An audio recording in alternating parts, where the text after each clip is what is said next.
Bueno, buenas noches. Si les parece bien y por respeto a todas ustedes que estamos acá a tiempo, vamos a comenzar. Gracias, bienvenidas, bienvenidos a las charlas de los miércoles que estamos organizando en el Círculo de Estudios Psicoanalíticos, esto con el centro en Guadalajara, desde el centro de Guadalajara. Algunas indicaciones, como se dan cuenta, el chat y la cámara están desactivados. Por favor, hagamos que permanezcan de ese modo. Esto es para evitar ruidos e interferencias, ¿no? El espacio del chat estará desactivado un ratito. En algún punto de la conversación lo abriremos para que podamos realmente tratar, conversar. Bueno, en el Círculo de Estudios Psicoanalíticos de Jalisco está por abrir formación. Tendremos una junta informativa para allá del 27 de octubre. Antes de esto seguiremos con charlas, algunas híbridas, otras virtuales como esta. Bueno, se supone que deberían de poder ver ya en su pantalla, o ya las vieron quizás, las charlas siguientes, nuestras charlas o las otras charlas. Me presento, soy Olivia Penilla, formada en el Círculo Psicoanalítico de Jalisco. Bueno, mexicano, pero soy de Jalisco. Doctora en Ciencias Sociales y así. Me va a tocar moderar, verán que no soy muy diestra en esto de moderar, no se me da muy bien, pero ténganme paciencia. Presento a las dos compañeras que me acompañan hoy. La doctora Tricia Rivero Borrell, psicoanalista, miembro adscrita del CPM, doctora en investigación psicológica y maestra en psicoterapia. Ana de la Garza, psicoanalista por el CPM, maestra en psicología clínica, licenciada en psicología. Bueno, para empezar, queremos explicar un poco el formato y platicar también de cómo nos gustaría que sea esta charla, este encuentro. Un poco distinto, un poco disímil a lo que hemos estado ya viviendo en las charlas de los miércoles. La iniciativa de las charlas surgió así, como una inquietud. Para nosotras fue una inquietud de poder conversar. No son temas en los que sintamos que somos expertas, no son temas de investigación en los que nos hemos abocado a profundidad. Cada una de nosotras tiene como otros intereses además de este, pero quisimos convocar a conversar sobre la novela sexual del neurótico, neurótique,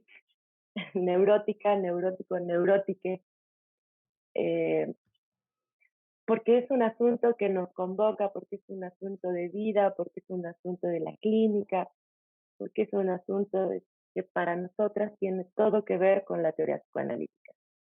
De ahí partimos, sin asumirnos jamás con una postura de saber, sino con disposición para escuchar. Si algo que me falta por platicar del título, compañera, ayúdenme. Creo que todo está dicho. Bueno, un poco como comenta Olivia, yo querría iniciar explicando sobre el título de esta charla, la novela sexual de Neurotics y sus vicisitudes en la clínica. Bueno, ciertamente lo primero que podemos ver es que estamos jugando con las palabras. Un poco al decir novela, de lo que estamos hablando, pues es de esta ficción, o como lo dice Freud, de esta actividad fantasiadora, de esta fantasía novelada, de una imaginería que hace algo, ¿no? Algo lo que hace es ofrecernos una perspectiva, otra, no sé si una realidad de la ficción o una ficción de la realidad, ya ustedes juzgarán.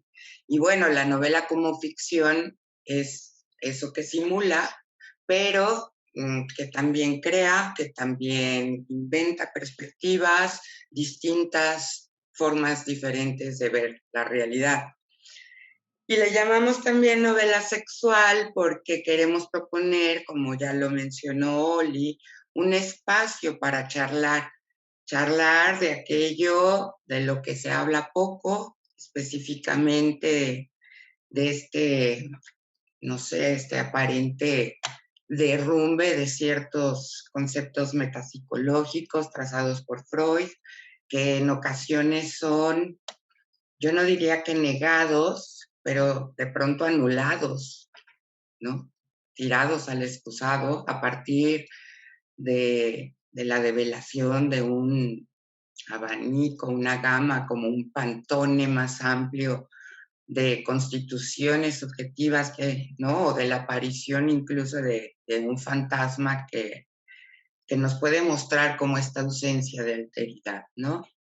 Y bueno, y el uso de la letra X en la palabra neurótico, neurótica, neurotic, bueno, si se lee, pues se entiende, ¿no? Como decía mi abuela, ¿para dónde camina la burra? Pero pronunciarla cuesta.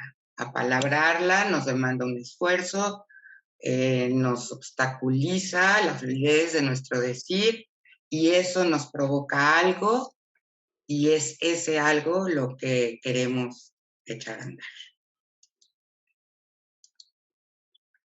¿Qué tal? Buenas noches. Pues sí, como dice Oli y Tricia, apareció esta idea de charla porque la verdad es que el psicoanálisis está siendo interrogado, ¿no?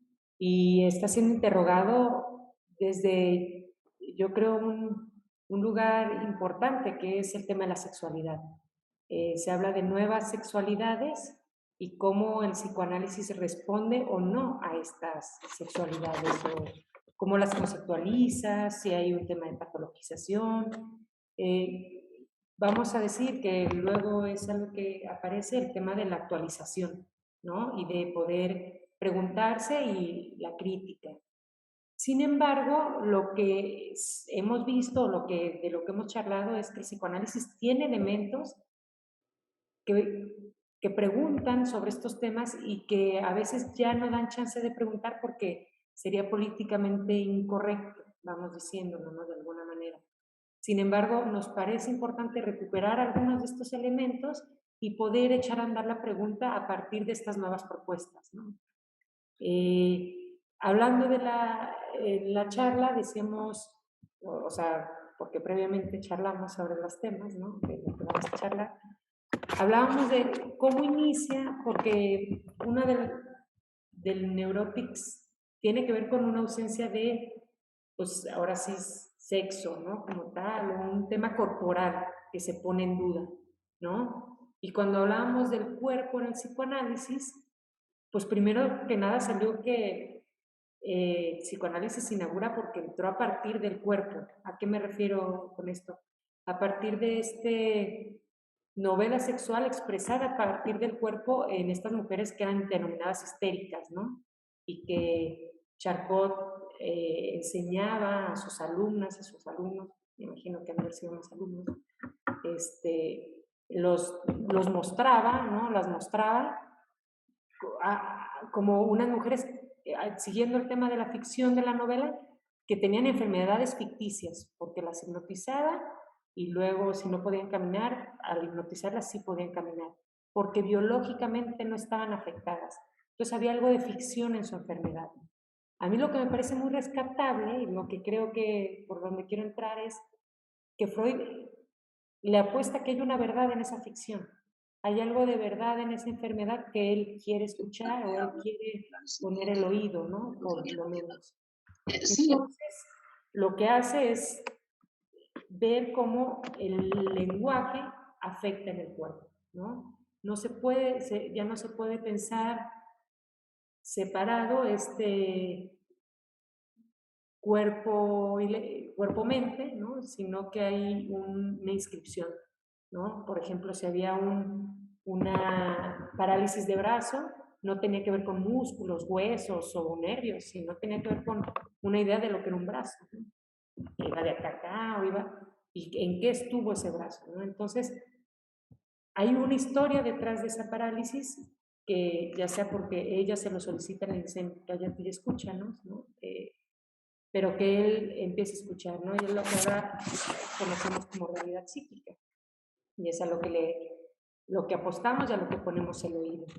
Entonces, a partir de ahí, también podemos ver que hay un cambio en la posición de poder, ¿no? O de relación de poder que implica con el médico. Justo. Yo ahí quisiera detenerte por dos cositas. Una, porque algo está pasando con tu imagen y tu audio. No sé por qué se mueve mucho. No sé si solo a mí, pero sospecho que no. Y se ve como movido.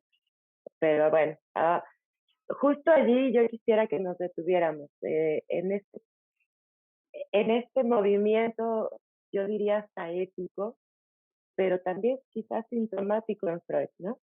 Que nos convoca a decir, a ver, este hombre médico, siglo XIX, se calla y escucha. ¿Por qué lo consideramos importante? ¿Por qué hay que llamar la atención sobre eso?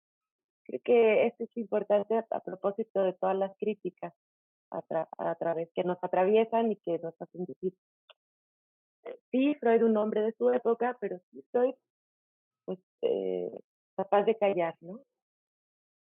Síguele, Anita.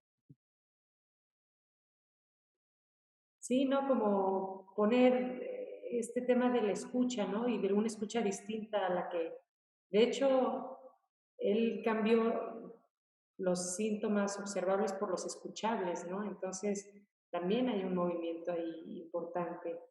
Y no sé, me gusta señalarlo porque luego parecería que el psicoanálisis es como un saber que se dio de unas y para siempre y no va por ahí, ¿no? Y que entró también por la pregunta de la sexualidad, ¿no? Yo creo que ahí había algo sexual que se jugaba, ¿no? De una novela sexual de estas mujeres. Entonces también por eso el tema era ficción en el sentido de que luego se plantea que tal vez era algo que ya, pero no era ficción, ¿no? Y es este juego entre más allá de la veracidad o de la comprobación, tiene que ver con lo que a uno sí, le atraviesa, ¿no? Y a ellas les atravesaba. Entonces, como quisiera, o sea, iniciar la charla por ahí es interesante, ¿no? Creo que empezar por eso. Sí, finalmente es el cuerpo, ¿no? Como un mecanismo del lenguaje, un cuerpo que habla, ¿no? Y que habla acerca de eso que lo está haciendo sufrir, ¿no? Un cuerpo que utiliza otro lenguaje y que es necesario apalabrar, ¿no? Y es interesante cómo a través del apalabramiento del cuerpo, ¿no? Surge aquello que ocasiona el síntoma, ¿no? Y ahí empieza y deriva toda la teoría psicoanalítica hasta llegar a 1905, me voy a brincar un montón de tiempo, ¿no? Para llegar al tema de 3 ensayos que finalmente se liga con lo que estamos hablando aquí en la novela sexual del neurótico, ¿no? Y ciertos conceptos metapsicológicos, ciertas descripciones, narraciones, teorizaciones que se hacen, ¿no? Acerca de este desarrollo psicosexual de los seres humanos, donde de pronto en la actualidad sentimos que pierden vigencia, que ya no son, ¿no? Y un poco es como venir pues si no al rescate, pues sí a la actualización de eso, ¿no? O sea, creo que son uno de las grandes aportaciones de Freud al concepto, al desarrollo de la sexualidad, es decir, que los niños tienen sexualidad, ¿no? generando un gran escándalo, porque como esta figura inocente, ¿no?, puede tener sexualidad, ¿no? Y no nada más cuerpo y necesidad. Y entonces un poco por allí es donde queremos manejar la charla, ¿no? Cómo el ser humano, a diferencia de el ser animal, al momento de nacer, implica un proceso de humanización a través de la palabra, y en este proceso de humanización y de apalabramiento, pues se le van dando ciertas identificaciones y ciertas identidades, ¿no?, que lo marcan, ¿no?, que crean huella, pues, ¿no? Y que luego a ver qué hace con eso que le fue dado. Pero de inicio algo le es dado, ¿no?, a través de la palabra. Una identidad, un espacio, ¿no? Una erogeneización de su propio cuerpo, incluso de las necesidades vitales, ¿no? Más allá de que es donde entra otro de los conceptos fundamentales de Freud, que es el de la pulsión, ¿no? Antes de brincar a la pulsión, yo quisiera, porque bueno, sí, fundamental y maravilloso porque nos revienta, ¿no? Coloca al ser humano, no quiero brincar a la pulsión y de todos modos ahí voy. Coloca al ser humano entre el cuerpo y la palabra, entre el cuerpo y el símbolo, entre el cuerpo y la cultura. Pero en ese entre está justo lo que nos hace ser, ¿no? Ser con otro. Pero antes de brincar hasta allá, hasta la pulsión, yo quisiera detenernos en el asunto justo de cómo Freud en 3 ensayos revienta, pulveriza el asunto de la genitalidad, perdón, de la sexualidad, sin reducirlo a la genitalidad. Creo que esto es fundamental, ¿no? Un Freud diciendo, es que sexualidad no podría reducirse a genitalidad. Sexualidad es otra cosa. ¿Sí? A lo mejor no tiene las palabras con las que ahora podríamos contar o de las cuales podríamos echar mano, pero justo abre la posibilidad de pensar que es otra cosa, no solo genitalidad, ¿no? Como que por ahí, que convoca, que decía. Si bien sexualidad no es solo genitalidad, tampoco, como que sí hay un apuntalamiento en lo real del cuerpo, ¿no? En el tema, más allá de la genitalidad, hay algo que se apuntala en el cuerpo mismo, ¿no? Que ahí empieza la función, ¿no? Entonces, si bien se puede hacer, no sé si cualquier cosa es el decir, pero se pregunta qué se hace con eso, ya no es un solo fin como antes de él, ¿no? Que la sexualidad tenía un solo fin y una sola manera, él la despedaza, la desarticula, le pone el objeto que pueda hacer y quiera hacer, ¿no? Da esa posibilidad, pero sigue apuntando a que hay un cuerpo de donde puede empezar a elaborarse eso, ¿no? Y si bien se elabora, se topa con otras cosas, ¿no? En la diferencia anatómica, o sea, sí hay un apuntalamiento para la construcción del sujeto psíquico del cuerpo, ¿no? Desde que el bebé pide comida, ¿no? O llora, no pide porque no hay otro, ¿no? Pero desde que llora de dolor, empieza el apuntalamiento porque hay un contacto físico, ¿no? Incluso hay todo un mecanismo para saberse distinto al otro. Y el distinto, el límite empieza a ser el corpóreo, ¿no? Empieza a ser el cuerpo. Entonces, a partir de ahí se puede como ir trabajando, ¿no? Hay que pensar en ese tema, cómo podemos, a partir del apuntalamiento, construir cosas o elaborar cosas o ser, ¿no? Construirnos. Y más allá de como, pues sí, por ahí, el apuntalamiento desde el cuerpo real. Y el proceso de erotización o erogeneización de las diferentes zonas, ¿no? Y entramos, bueno, Oli todavía no quiere entrar al concepto de la pulsión, ¿no? Pero es necesario, ¿no? Entender cómo es conceptualizado este término y cómo juega, qué papel juega, pues, ¿no? Determinante, ¿no? Y entenderla sobre todo como eso que siempre puja, eso que siempre busca, eso que nunca encuentra, ¿no? O que encuentra parcialmente, la satisfacción parcialmente, ¿no? Entonces, desde allí, bueno, pues sí, la teoría psicoanalítica parte de un cuerpo real, un anatómico, ¿no? Un real que está allí, que se ve, una diferencia entre los sexos, ¿no? Un algo que está y otro algo que no está, porque así lo dijo Freud, ¿no? Ahora podemos decir algo que está y otra cosa que está de otra forma, ¿no?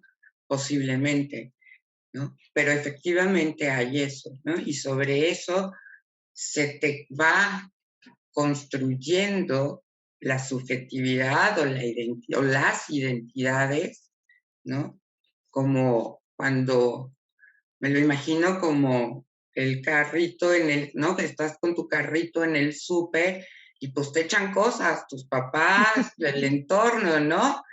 Y llega un momento, ¿no? En nuestro desarrollo donde uno se asoma a ver qué le echaron, ¿no? Ese carrito y qué de eso que le pusieron me interesa y lo guardo y que no, y lo quito o cambio de carrito o me salgo del súper, ¿no? Entonces, hay un proceso también de reescritura, podríamos decir, ¿no? De eso que me fue dado, ¿no? Y en este sentido es como querer argumentar en contra de esta concepción populista del psicoanálisis que dice que infancia es destino, ¿no? Que no es así del todo. No, y que como bien dices, va dejando huellas, ¿no? Sí es cierto, nuestra historia va dejando huellas, pero cómo podamos simbolizarlas, resignificarlas, reescribirlas, pues es parte de la chamba del psicoanálisis, ¿no? Pero a donde yo quisiera apuntar, por eso deseábamos un poco más de espacio, porque meten estas otras dos apuntes, ¿no? Primero, decir, el psicoanálisis, sexualidad no se reduce jamás a genitalidad, pero incluye al cuerpo. El cuerpo en tanto materia que me vincula con otro organismo vivo, voy a decirle así. Yo no sé si es origen porque cuando uno llega, con el cuerpo que llegue, ya hay un montón de expectativas, ¿no? Y un montón de significaciones, por no decirles de otro modo, de símbolos que nos son dados o impuestos o incorporados, a veces casi sin palabra, casi sin saber, pero que sí dejan registro. Y lo que creo que es interesante es cómo el psicoanálisis, al ir pulverizando conceptos cristalizados, los transforma en nociones que pueden desplegar. Por ejemplo, pulsión.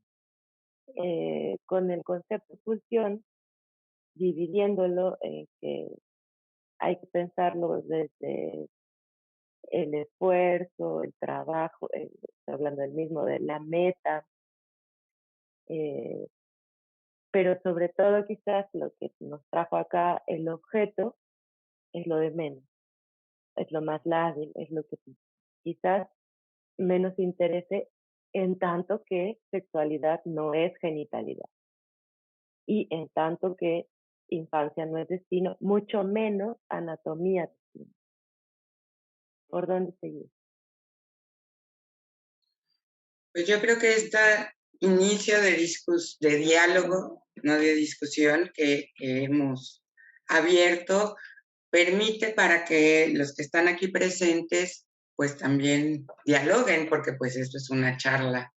No sé si quieran comentar algo, preguntar algo, opinar Bueno, algo. entonces a mí me gustaría pedir dos cosas. Podemos, si ustedes quieren, abrimos micrófono. Solo pediría que quien quiera hacer uso de la voz también nos presente su rostro para saber que no hablamos con un cuadrito, con un nombre. Este, Y si prefieren usar el chat, también. Entonces, para que esto tenga algún orden, yo lo que les pediría es que si quieren hacer uso de la voz, levanten la manita que está ahí en reacciones para tener un orden a seguir. Y si quieren escribirlo, pues en este momento está quedando habilitado el chat. Gracias. Bueno, pues Mientras se animan, mientras se animan. yo sí pensaría que estas coordenadas conceptuales de algún modo permiten pensar los desafíos contemporáneos, ¿no? Si decimos que no se trata de una discusión sobre el objeto, si decimos que no se trata de una discusión sobre genitalidad, ¿por qué entonces está vituperado el psicoanálisis? ¿Por qué le va tan mal, no? Si las coordenadas que nos dio para pensar desde Freud, pues justo nos da para pensar cosas, pero es visto como reduccionista, simplón, machista. Carolina, dice que no funciona este micrófono, déjame ver cómo ayudo. Si puedo ayudar, pues. Venga, creo que ya deberías poder. Como en el radio tenemos a un participante.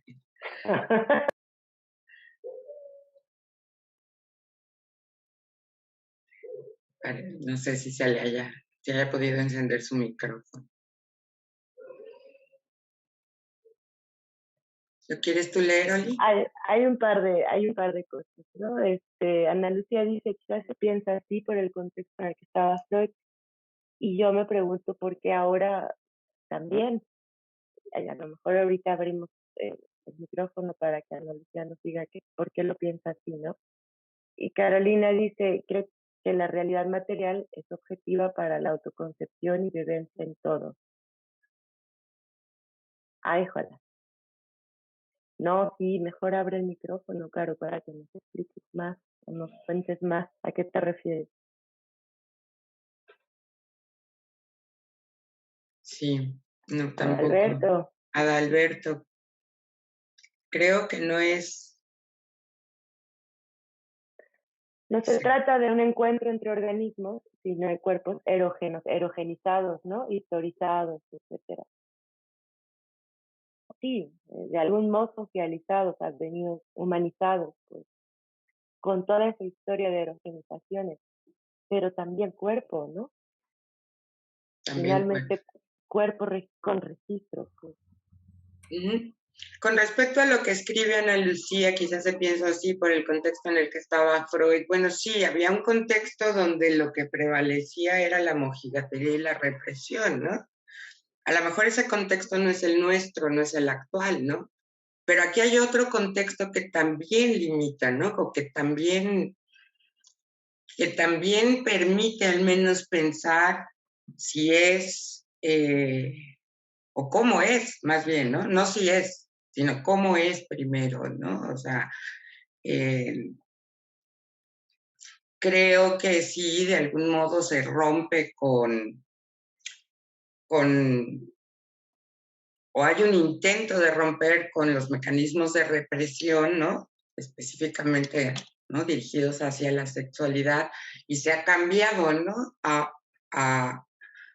No lo sé, no lo digo yo, lo dicen los sociólogos, lo dicen los antropólogos, ¿no? A un momento donde impera es el narcisismo, por ejemplo, ¿no? Y lo que implica ese narcisismo, pues, no reprimido, ¿no? O donde hay una ley donde ya no es la ley del no, sino la ley del goza, ¿no? Del deber del gozar, ¿no? Por ejemplo. Digo, polemizando, ¿no? Justo con esto que hablas, Tricia, iba a decir, me voy a ir con menos tiento, pero con temor a equivocarme, pero digo, el chiste es ver aquí. Cuando hablamos de eso, pienso mucho como en estas propuestas, ¿no? Más de construcción del cuerpo a como quiera el cuerpo, lo que sea se puede, ¿no? ¿Cómo decirlo? Como si el cuerpo no importara para la construcción posterior del sujeto. Cuando yo creo que se parte de ahí, ¿no? Digo, yo no creo, pero creía que se parte de ahí. Y como este terror al límite, o al displacer de no poder tenerlo todo, ¿no? Todo eh, o que digo, y me voy como en el tema de ser representado totalmente, ¿no? Digo, Diana creo que quiere hablar y ahorita sigo con esa idea. Gracias, buenas tardes. Yo tengo aquí en este punto que mencionabas una pregunta, porque entonces a mí me parece que un punto principal del psicoanálisis es estar en falta. La falta es fundamental para la pulsión de vida. Entonces, evidentemente, nunca vamos a poder tener todo lo que queremos. Tenemos lo que podemos en la medida en la que somos sujetos de deseo. Y entonces ese deseo es precisamente el que nos impulsa, es el que nos mueve, el que puede permitirnos la posibilidad de estudiar una cosa o la otra, querer falda o pantalón, pretender ser niño o niña, tener cabello corto o largo, en la medida de las posibilidades, no tanto como eh, la analogía del supermercado en donde todo el mundo te echa cosas encima, sino como precisamente la actividad del sujeto que representa precisamente esa posibilidad de la pulsión de vida. En tanto que es pulsión de vida, también la elección de objeto sexual representa precisamente eso. Y bueno, no sé si tiene que ver o no, pero en esta parte de las representaciones, creo que ahí ya tocamos el punto en donde esta sexualidad se convierte en una novela, se convierte en la representación de este tipo de cosas que nosotros nos estamos o imaginando o deseando, proyectando de acuerdo a cada persona, ¿no? Cada sujeto. Hasta experimentando, ¿no? Porque novela tampoco quiere decir que no la estamos viviendo o experimentando cualquiera que sea nuestra novela. Perdón, soy metiche, ¿verdad? Caro, como Carolina. Sí. Sí, y aquí Diana toca un punto como muy importante, ¿no? Cómo se construye, ¿no? La metapsicología, la teoría y la explicación a través de la falta, ¿no? Y sería, o sea, y lo que implica asumir que estamos en falta o que somos seres en falta, es decir, que no estamos completos, pues, ¿no? A lo mejor mi metáfora del supermercado está muy burda y yo metaforizo, ¿no? Con otra igual, pero sí, el concepto de la falta es como bien importante porque la falta a lo que nos lleva es a uno de los términos que se discuten muchísimo en psicoanálisis, que tiene que ver con la angustia de castración. No sé quién levantó la mano, creo que primero Carmen Pardo y después Carolina Ley. No, yo no, muchas gracias. Me equivoqué al picar. No te preocupes, gracias Carmen. Carolina. Sí, con respecto a lo que hablan de la falta y demás, creo que es algo muy propio del tiempo. Creo que nos hemos acostumbrado mucho a la inmediatez de las cosas y a tenerlo todo, bueno, en ciertos contextos. Entonces, esta cuestión, por ejemplo, que hablan sobre la novela, sobre esta parte del cuerpo, me refiero a con una realidad material como una realidad física, ¿no? Que nos atraviesa diferente si somos hombres y mujeres, porque pues históricamente estamos socializados diferente. Entonces también a partir de ello, a partir del tiempo y del mismo sistema económico en el que vivimos, pues obviamente lo que nos erotiza o lo que nos molesta en general, pues es es como muy colectivo, ¿no? Y creo que no podemos como separar esta parte del individuo como con la parte social, como que acontece allá afuera. Entonces, en esta cuestión también como del consumo de cuerpos, y no solamente es como las relaciones erótico-afectivas, ¿no? Sino de toda índole. A lo que voy con todo esto es que creo que la sexualidad, como han dicho anteriormente, ha cambiado con la historia, pero creo que actualmente hay un fenómeno como muy particular. Si nos vamos al movimiento trans, por ejemplo, ¿no? Que hay cosas que, que ya no se pueden decir porque es, bueno, que es políticamente incorrecto, ¿no? Como decir que solo las mujeres menstruan. Entonces, a partir de eso, también se van como descolocando ciertas cosas que nos hacen vivirnos de manera diferente en nuestros cuerpos, siendo mujeres o siendo hombres. Mi duda acá con todo esto también, yo les pregunto a ustedes como en esta posmodernidad respecto a la sexualidad humana, el psicoanálisis, digamos que ortodoxo, pues se piensa en general, ¿no? Que está pasado de moda. Bueno, que las teorías ya están como pasadas porque no corresponden al tiempo. El psicoanálisis, digamos que está como preparado para pasar por toda esta cuestión del transactivismo y no solamente eso, ¿no? Ya se viene el transhumanismo. Y no sé si alguien me pudiera decir. No sé si me toque, pero, pero yo sí quiero decir algo, ¿no? Yo creo que lo que otorga Freud no es el deber ser, sino coordenadas para pensar. Y en sus coordenadas estaba justo esta intersección de lo biológico y lo cultural, lo anatómico y lo simbólico, o lo real y lo simbólico. Estaban ya las coordenadas. En ese sentido, me parece, hay que leer algunas consecuencias físicas de la diferencia anatómica, ¿no? De los sexos. Hay coordenadas culturales que no son las mismas que las que vivió Freud, no, pero la cultura nos habita, estamos en ella y ella en nosotras, ¿no? En ese sentido, yo creo que sí nos da elementos para pensar. No sé si para responder o si lo queremos responder del mismo modo, entonces ya nos desviamos, ¿no? Ya dejamos de estar a la escucha, dejamos de estar atentas.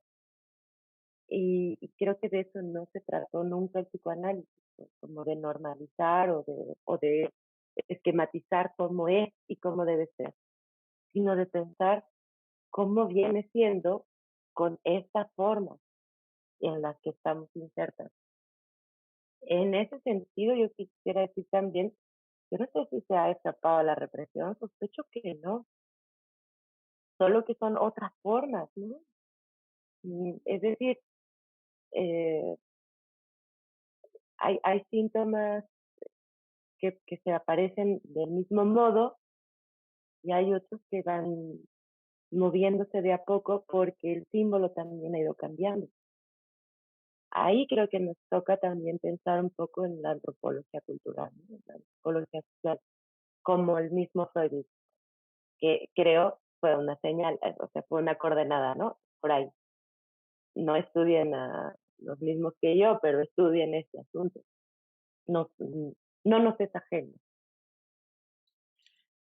A mí me parece que de pronto nos topamos con la imposibilidad de encajar como los modelos psicoanalíticos en la actual, ¿no? Y entonces caemos en la ideología, ¿no? Y la ideología es lo unido, o sea, ¿cómo explicarlo? Como lo absoluto, pero que no se sostiene, ¿no? Lo que sí se sostiene es pues la racionalidad de lo singular, pues, ¿no? Que es donde se actualiza, pues, los conceptos. No sé si soy clara con lo que estoy diciendo, ¿no?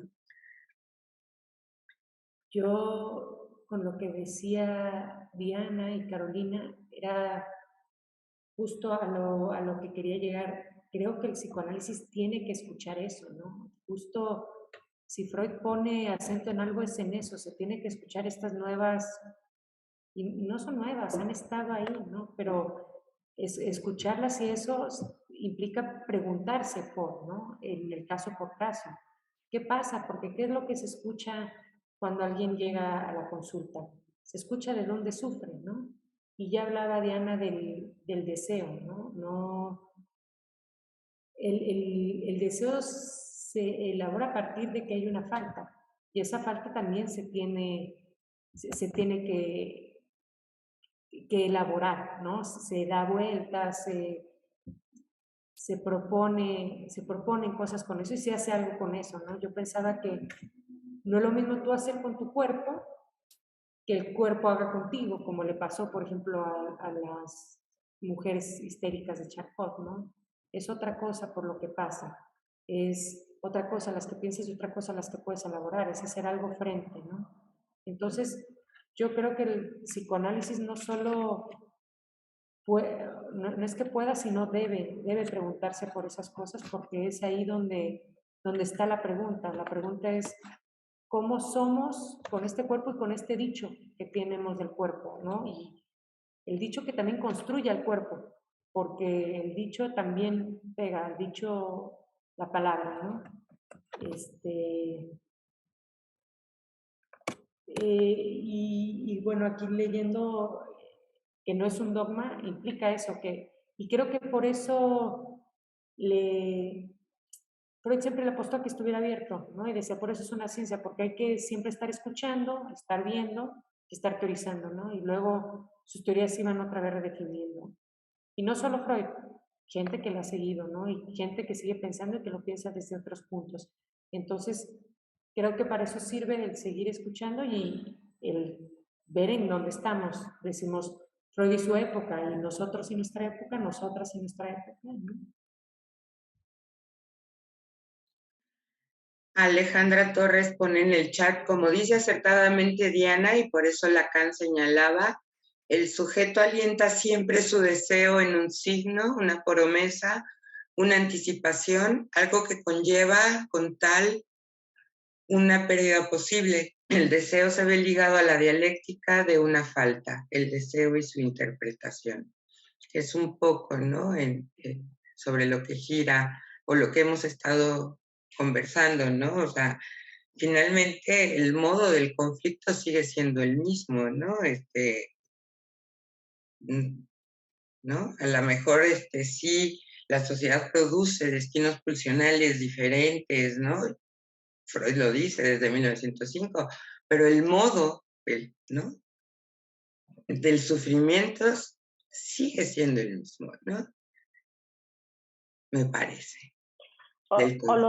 O los mecanismos psíquicos, quizás, ¿no? O sea, finalmente hay ciertos mecanismos que nos apuntan a ciertos malestares, pero es cada vez bien singular, ¿no? Por eso a estar atentas. En ese sentido, yo me pregunto entonces, ¿estamos ya superados? Me queda claro mi respuesta, pues, pero me gustaría escuchar si habría quien diga, Freud está superado, eso no nos incumbe, porque era por ahí, ¿no? Como hacemos la pregunta, bueno, quizás estamos muchas acá que decimos, pues claro que nos incumbe y claro que nos ayuda a pensar cosas, claro que no está superado, ¿no? Es parte de nuestro cotidiano. Bueno, Diana. Sí, más que afirmar o rechazar el hecho de que esté superado o no, tendríamos que ponernos a pensar si las teorías tienen vigencia. O sea, una teoría que surgió en los años 50, 60, 30, ¿qué vigencia tendría ahora o en ese momento? Las teorías más bien me parece que son como instrumentos que nos permiten ir generando un proceso de comprensión. Y lo hablo en general, o sea, no es por el psicoanálisis, sino otras teorías, por ejemplo, sociológicas, educativas, filosóficas. Entonces, los autores o los teóricos no es que estén imaginando que eso va a servir eternamente, porque también las teorías tienen sus limitaciones. Sin embargo, que nos pongamos a pensar la vigencia de las teorías me parece algo que no aporta al proceso de conocimiento.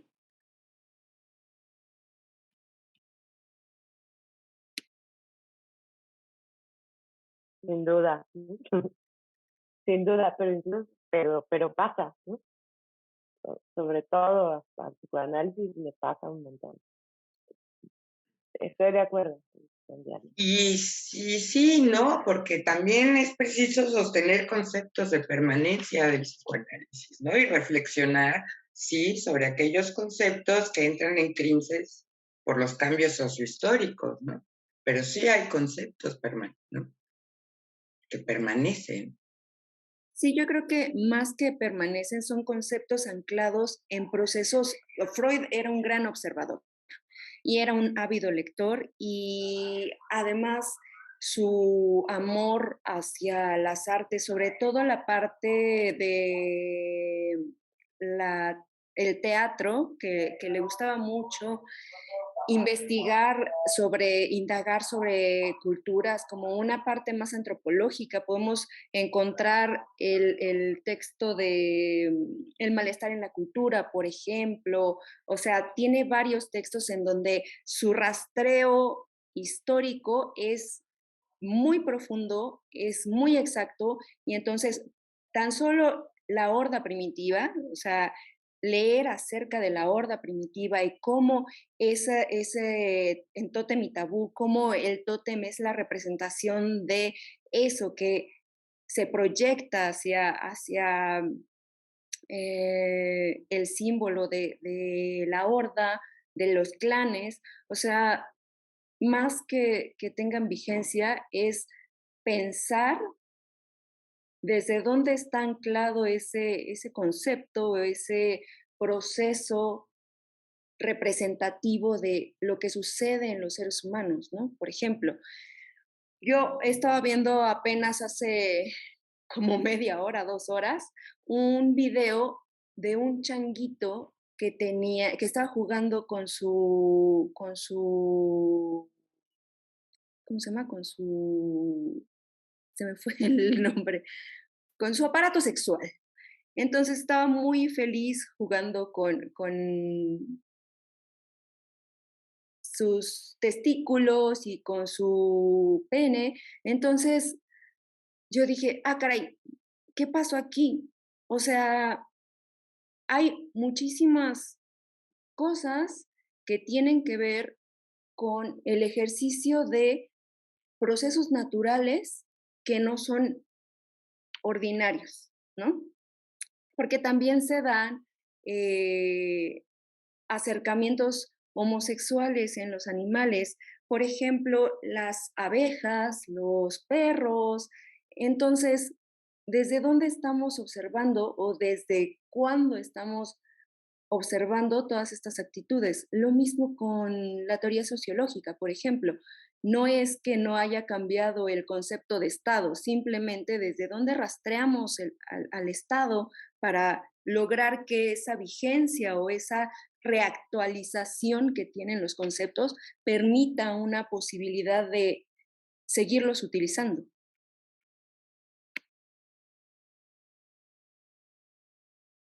Yo estoy de acuerdo.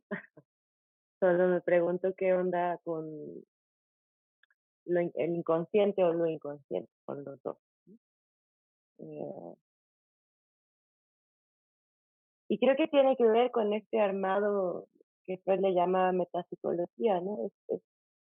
Es un armado teórico eh, muy específico, muy singular también, que permite comprender una dimensión humana que quizás desde otros sitios no pudimos acceder, no pudimos atender. y que el psicoanálisis o inaugurado con Freud posibilita.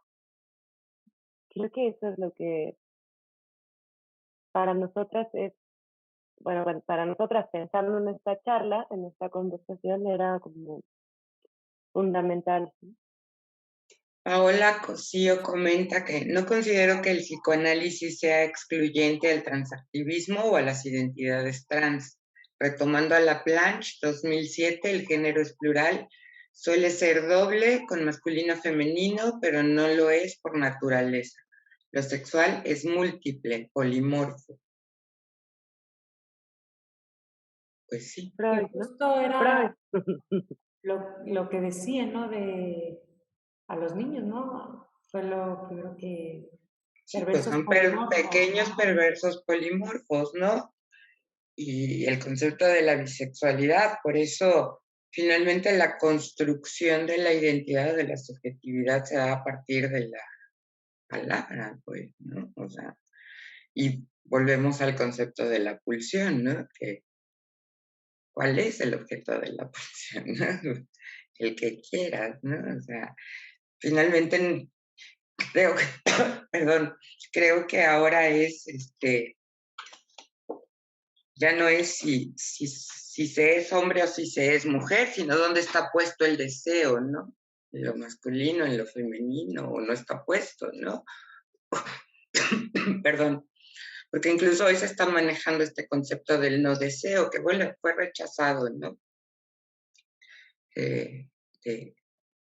Ya no me acuerdo, ahorita se me fue el nombre del autor, ¿no?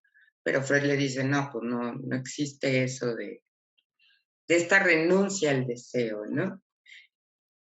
Y no lo sé si se pueda dar, por ejemplo, ¿no? Que, bueno, como nos explicó Lacan, pues el deseo es algo que nos es dado, que nos es heredado, ¿no? Por ahí se me ocurren cosas para pensar. El deseo también no solo pensado como si hay deseo por otro, digo porque ahorita estamos hablando de la novela sexual, ¿no? Pero puede haber un deseo más allá de, digo, sí sería sexual, pero de otra persona, ¿no? O de sexo en sí, sino el deseo que mueve, ¿no? Es un deseo más constituyente, un deseo que aparece a partir de que hay palabra y a partir de que se pueden nombrar cosas que no están, o a partir de que, pues eso, nos vivimos en falta y la falta echa a andar eso, ¿no? Que puede ser el deseo. Entonces, si bien se puede descorrer de ciertas prácticas, no sé si deshacerse del deseo sea posible, digo, elaborarlo y tal vez focalizarlo es complicado, pero no sé si correrse, luego está este motorcito, ¿no? Que lleva a la búsqueda, que lleva al habla, que lleva a la relación con los demás y con lo demás, ¿no? Pregunta a Alberto que por qué cambiamos novela familiar por novela sexual. Pues como lo comentábamos al inicio, es un juego de palabras, ¿no? Una especie de homenaje o parodia, como quiera ser, ¿no? Como quiera ser visto a este texto de Freud, de la novela sexual del neurótico, ¿no? Donde, bueno, le llamamos sexual porque queremos proponer este espacio, ¿no? Para hablar de esto que no se habla, que son... Es verdad que se están derrumbando los conceptos metapsicológicos, es verdad que se quedaron congelados en el tiempo, o hay conceptos que hay que rescatar, hay concepciones que hay que cambiar, ¿no? Finalmente, por eso cambiamos el juego, ¿no? Las palabras, ¿no? Como un guiño, pues, para incitar al diálogo, ¿no? Esa es un poco la intención, ¿no? Y con eso, bueno, pues también queríamos abordar que, pues algunos conceptos que también de pronto son como muy vapuleados, ¿no? Que tienen que ver con la angustia de castración y la envidia del pene, ¿no? Y cómo son entendidos, cómo son desatendidos, ¿no? Y cómo pueden ser incluidos o no en estas nuevas formas, ¿no? De ser y de estar. No sé si quieran mis compañeras explicar un poco. Pues hablábamos este tema de la castración y la envidia del pene como pensado más allá, ahora sí, pensando que lo real está anclado a algo simbólico, como desde un punto más simbólico, ¿no? Pensar no como en un pene, sino en algo que se quiere y no se tiene, ¿no? La angustia de castración, ya hablábamos de esta falta, ¿no? De hay algo que no se puede ser porque uno ya es, ¿no? Yo no puedo ser otro porque ya soy, a pesar de que no puedo ser uno corporalmente, ¿no? Entonces, como la angustia de la castración, a partir de encontrar esos límites y hacer con esos límites, ¿no? Porque si bien uno llega a eso, se le da la vuelta, ¿no? Y se encuentra, pero siempre pues, nos encontramos en eso. Yo estaba pensando en que no es, yo pensaba la envidia al pene como también luego no es poco común escuchar en la clínica, oye, ¿y a los demás les pasa esto? ¿O cómo le hacen los demás? ¿No? Como esta idea de que el otro o los demás, ¿no? El otro tal vez no sin mayúscula, están completos o saben qué hacer con cosas que pasan, saben qué hacer con esa envidia de él tiene la respuesta, ella tiene la respuesta. Es que yo veo que, ¿no? Que te cuentan de la compañera de trabajo, que te cuentan del amigo, ¿no? Él sabe cómo ser y yo no sé cómo ser y se complejiza ahí, ¿no? Aunque lo que no saben es que probablemente si ella la compañera de trabajo y el amigo del trabajo igual hablarían de cómo le hace ella, ¿no? Entonces, yo pensaba un poco la envidia al pene y la angustia de castración desde ahí, desde alguien sabe algo que yo no sé, a mí me falta algo, ¿no? Y es una falta que se dice poco, digo, porque uno algunas cosas sabe y es de lo que hace en la vida, pero las que no sabe y las dice en el diván, ¿no? Entonces creo que a mí en la clínica eso me resuena mucho, no es tanto una, y digo, y también luego corporalmente siempre pasa que falta algo, algo sobra, algo, corporalmente también se vive, ¿no? Y también se pregunta el cómo le hace el otro sí puede, el otro vive, el otro se creería que no sufre, ¿no? O que esta posibilidad de hablar, es que ellos casi no se angustian, ¿cómo le hacen, no? Y yo aquí me la vivo angustiada, ¿no? No sé, a mí es algo que veo en la clínica y que es como darle estas vueltas, ¿no? Porque el que tiene que te hace pensar eso, ¿no? ¿Cómo? Porque hay mucha imaginación a partir de eso. Yo ahí es donde pongo, vamos a decir, la envidia al pene o el efecto de castración, que tiene otro que no tengo yo. Y va a ser la pregunta siempre, ¿no? Eso. Yo así lo pienso, aunque sí Freud, cuando comienza, sí tiene que ver con algo que observa, ¿no? Un algo de somos distintos, ¿no? Y yo quiero eso. Pero se desarrolla de muchas otras maneras, lejos de la genitalidad, ¿no?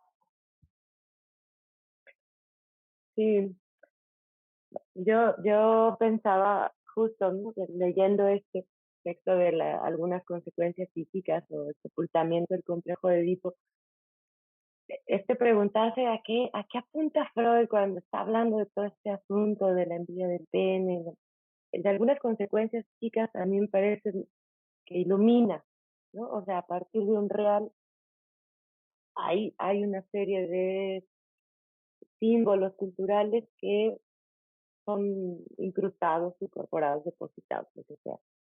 Entonces yo me preguntaba, cuando me formaba en antropología social, si habría alguna cultura que no tuviera como en este lugar tan importante al falo, ¿no? Y me pregunté si podría hacer ese estudio antropológico, ¿no? Si existe una cultura de esas. Sospechaba que las matriarcales, y decía por ahí, pero no. Y creo que allí Levi-Strauss nos da algunas pistas, ¿no? Eh, al parecer no existe alguna cultura documentada al menos en donde no tenga un lugar privilegiado el falo. ¿A qué se debe? ¿Por qué? No hay respuesta. Al menos yo no la conozco, antropológica. Pero en este sentido yo sí quisiera decir, incluso anatómicamente, las culturas le han dado un lugar simbólico al falo. Las muchas culturas, ¿no? Las muchas formas de hacer símbolos, de prohibir, de reglar, de normarnos. ¿A qué se debe? No sé. ¿Está bien hecho? No sé. Seguramente que no. Yo diría, no, no, pero tampoco es que haya un bien hacer o un modo correcto, ¿no? En este sentido, el psicoanálisis jamás podrá ser pedagógico o preventivo. Yo creo que ahí hay una invitación a averiguar cosas, ¿no? A indagar. Pues. Sí, primero desde esta diferenciación que luego crea Lacan acerca de lo que es pene y lo que es falo, ¿no? Y toda la teorización alrededor de este símbolo, ¿no? De algo que se cree tener y que finalmente nos damos cuenta que nadie tiene, ¿no? Que circula, sí, pero que nadie lo tiene, ¿no? Y de ahí se ancla el concepto de asumir la castración, ¿no? O sea, no es que yo vaya a perder el pene o que ya lo perdí porque soy mujer, ¿no? No, es la castración o la angustia de castración entendida como esta fragilidad, esta vulnerabilidad del ser humano a la que todos estamos expuestos, estos límites, esto imposible, esto imposible de decir, imposible de hacer, imposible de ser también, ¿no?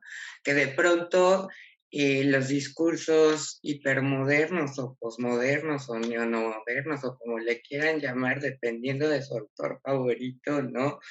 Lo ponen como sí se puede, ¿no? Sí se puede tenerlo todo, ¿no? Y yo creo que ahí el psicoanálisis es, ¿no? Es vigente y es pertinente, sobre todo para decir, no es cierto, ¿no? No es verdad que se puede tener todo, ¿no? Ahí tiene mucho que decir el psicoanálisis. Hazte cargo, ¿no? De tu falta. No lo puedes tener. Nadie lo tiene, pues. Un poco conectado con los pacientes, ¿no? Sí, también en la clínica me ha tocado escuchar esta, ¿no? ¿Por qué a mí? ¿No? ¿Por qué yo? ¿No? O sea, esta envidia disfrazada del no tener algo que el otro sí tiene, ¿no? O no ser merecedor de algo que otro sí lo, ¿no? Como si ese otro con eso quedara colmado, pues, ¿no? Hay esta fantasía, ¿no? Pero hay esta búsqueda constante de completud, ¿no? Que no se encuentra, pues. Por eso es el deseo, ¿no?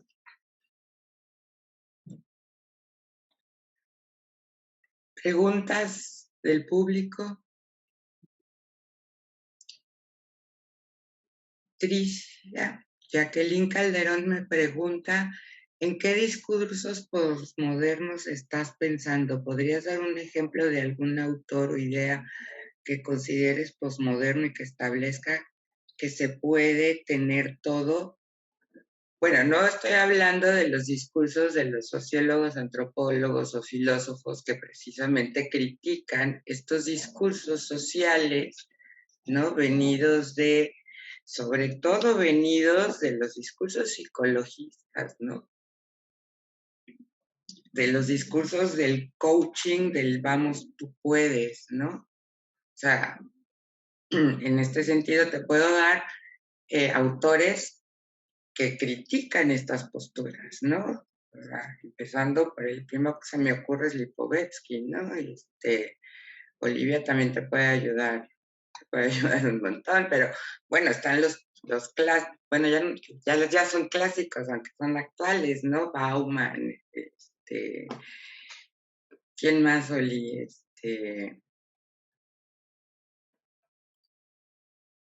Yo estaba pensando en el Byung-Chul Han que el dice Byung-Chul estas Han, cosas, ¿no?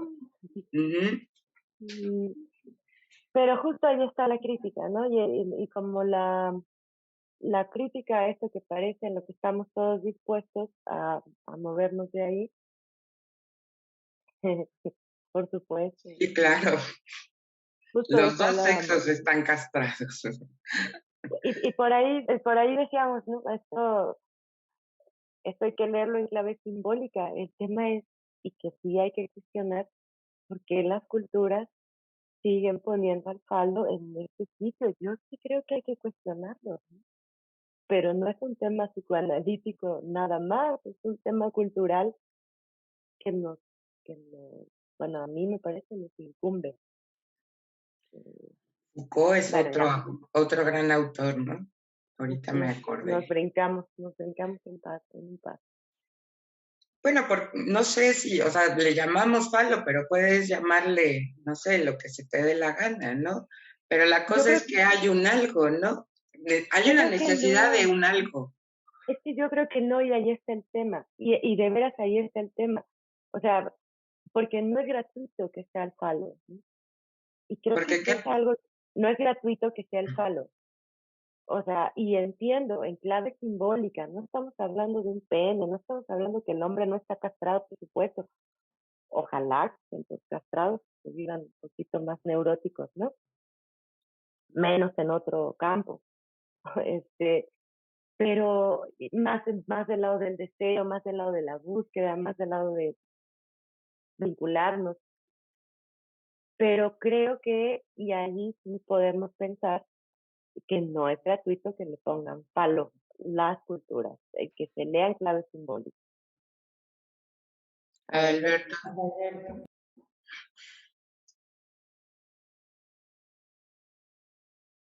Todo. Sí, Olivia, el hombre está castrado, por supuesto que está castrado. Tener pene implica castración. Ojalá. Y no entiendo por qué lo están omitiendo ustedes. No lo estamos omitiendo. Esa omisión me parece muy sospechosa y antianalítica. No. Lo triste es que no lo escucharas, Adalberto, porque sí lo dijimos. Ojalá que todos estén castrados. Yo Ojalá que no. ni todos los hombres, ni pero todos los los hombres, están ni todas las mujeres. Ni todos los hombres, ni todas las mujeres. Pero no es una discusión por ahí, no es una discusión anatómica. No, porque entonces entraríamos a Adalberto en el terreno. Me salió un momento del grupo porque tuve que hacer otra cosa. Puede ser que haya perdido algo de eso. Lo siento. Para eso estamos, para conversar, ¿no? Claro. No, y bueno, y si entramos al tema de los no castrados, que sí lo están, pero no lo aceptan, bueno, pues ya nos metemos a la estructura de lo que Freud llama lo perverso, ¿no? O la perversión. Es aquel que no acepta, ¿no? Que está en falta, pues, finalmente, ¿no? Y sí, claro, hombres, niños y niñas están castrados y niños y niñas ahí tienen envidia del pene, ¿no? O sea, no nada más es una cuestión de lo femenino o de la mujer, ¿no? Y aquí entra esto de lo singular y lo plural, ¿no? Joyce McDougall habla o propone ya no hablar de lo masculino, sino de las masculinidades, de las feminidades, de las homosexualidades, de las heterosexualidades, ¿no? Devolviéndole lo singular, ¿no? La singularidad al sujeto, pues, ¿no? Y habla también de las neosexualidades, ¿no? Tocando este tema de estas palabras, estos conceptos nuevos, ¿no? Sin embargo, hay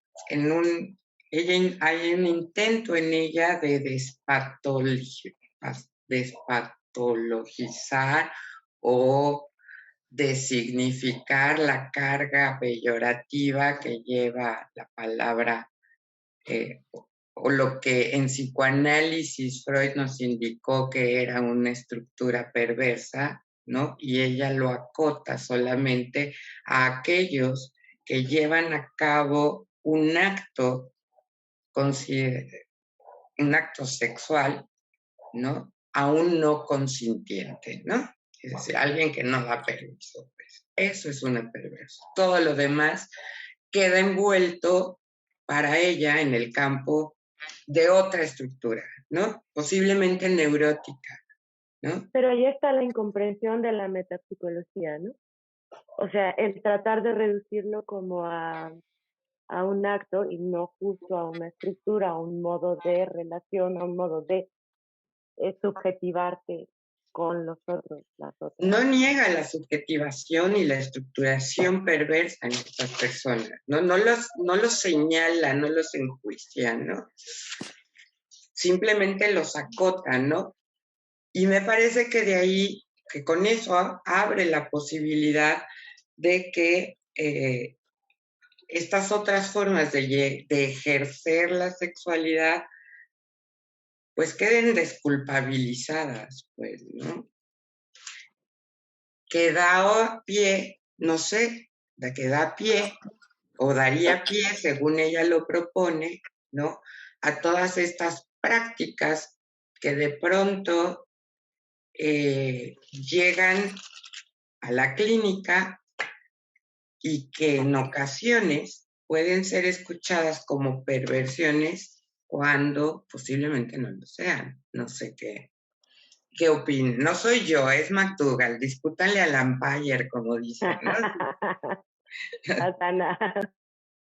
Sí, que creo que el tema de la patologización de ciertas prácticas es lo que más se le critica, ¿no? Al psicoanálisis, que luego leído como superficialmente o sin meterse como a los conceptos más densos, ¿no? Que luego son los metapsicológicos y tal. En el psicoanálisis siempre está la pregunta, ¿no? Luego también por eso eran casos y preguntas, pero más que la patologización de la práctica, tendría que haber la pregunta por qué está pasando, ¿no? Y que la pregunta no implica la patologización, como que pregunten qué le pasa a alguien que, ¿no? Que se declara homosexual, heterosexual, transgénero, lo que quiera declararse, no implica que se le pregunta por qué se está patologizando, y a veces parecería que es así, como... bueno, entonces, ¿qué está pasando, no? Y normalmente cuando se escucha, hay que escuchar, porque luego preguntan, bueno, si no hay patología, entonces, ¿qué se escucha, no? ¿Qué es lo que estás escuchando? Y lo que se escucha es el sufrir, ¿no? De quien llega y sufre de cierta manera y te habla de su sufrimiento y te dice, me está pasando esto, y que tiene que ver con tantas cosas, infinidad, ¿no? Pero preguntarse por eso no tiene que ver con la patologización, ¿no?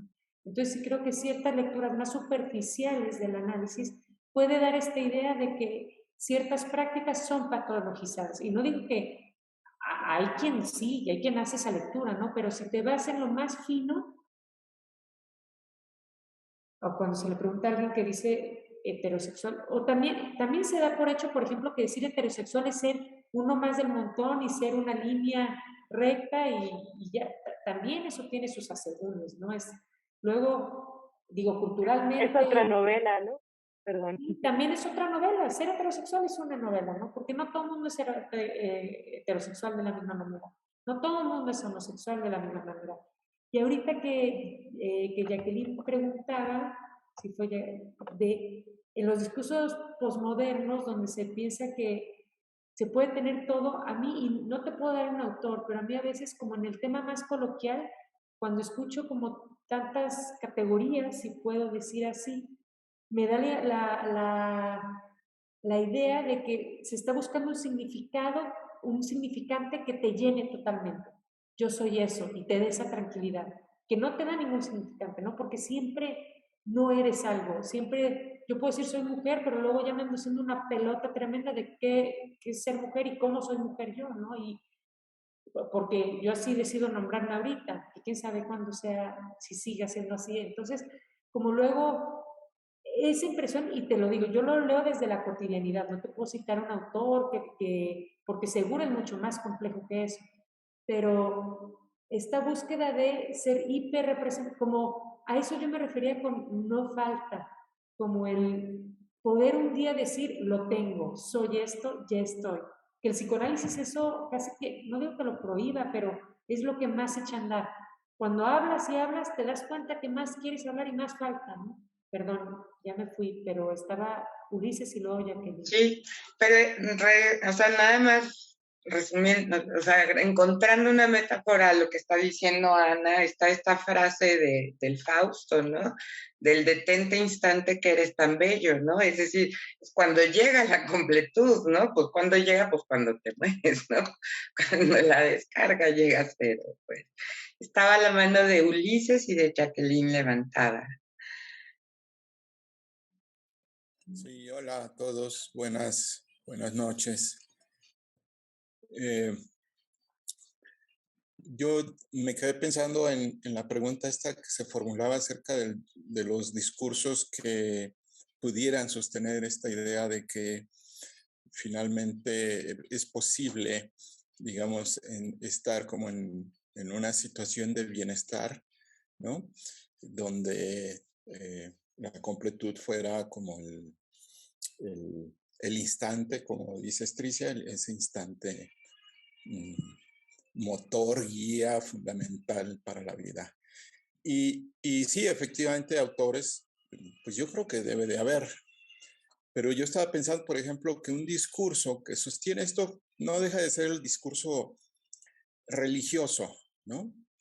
Que sostiene, digamos, toda la perspectiva de finalmente una especie de ente omnipotente, ¿no?